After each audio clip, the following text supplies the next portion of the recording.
A long-awaited plan for how the state expects to fund municipalities was announced today. With more on the details of that plan is political reporter Will Keneally. Mark and Charlotte, it's still early yet, and legislators are still working out some of the details. But due to some similarities between these competing proposals, we could see a rare instance of bipartisan support for funding local governments.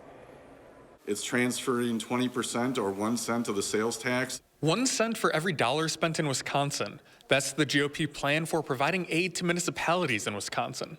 And that funding would be adjusted with the sales tax going forward. More sales translating to more revenue, which means more support for local governments. This is very similar to what Governor Evers proposed in his budget earlier this year. We considered shutting off every other streetlight in the city of Watertown to save $250,000. And while we are still going to face, difficult conversations and contemplations, I know that this is going to afford us an opportunity. In addition to the sales tax funding, the Republican proposal would add more funding, $226 million for municipalities and counties. The plan's author says that would be at least a 10% increase for those local governments.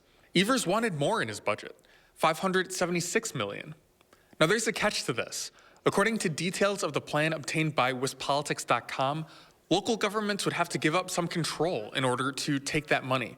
Public health officials, for example, would be barred under this plan from issuing pandemic-era orders to close businesses unless the local city or county board signs off. The way that I would put it is we are making historic major reform in this legislation, which requires compromise.